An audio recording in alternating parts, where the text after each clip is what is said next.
Welcome everybody from the west of Ireland to the University of Notre Dame's Kylemore Book Club.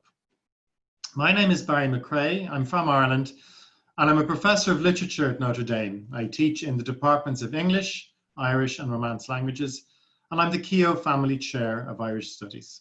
Why would we read literature in a pandemic? In some ways, this mini course goes against my usual practice. As someone who reads, teaches and writes literature for my job, my feeling is that literature is of great long-term help in living your life, but rarely of immediate practical help. Fiction, I think, is about patterns more than facts. In my experience, the kind of knowledge that we get from reading fiction is stealthy and slow burning. It's a kind of gradual change to the way we think. Fiction, in my view, rarely works as an instruction manual that you can pull off the shelf in case of emergency. And indeed, the readings on this course won't address any of the questions that we all urgently want to know. When the world will start again, how many of the things we cherish will still be there when it does. However, to my surprise, I found that reading about earlier plagues or other types of quarantine has afforded a great deal of comfort. And I want to share some of the insights that have helped me over the following 4 lectures.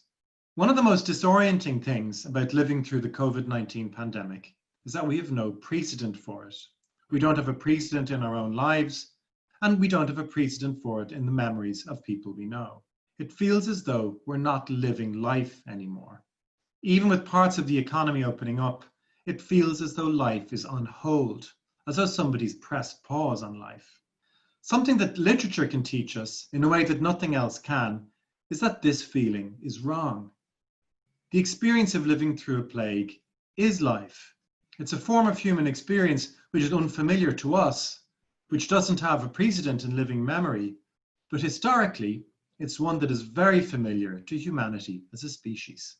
Outbreaks of contagious disease which cause society to cease its normal functioning have occurred as long as there have been records at all.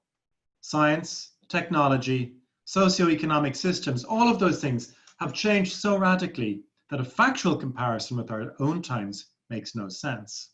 But literature is about truths beyond facts, and certain psychological and social responses to living through a pandemic, as you will see, have stayed the same.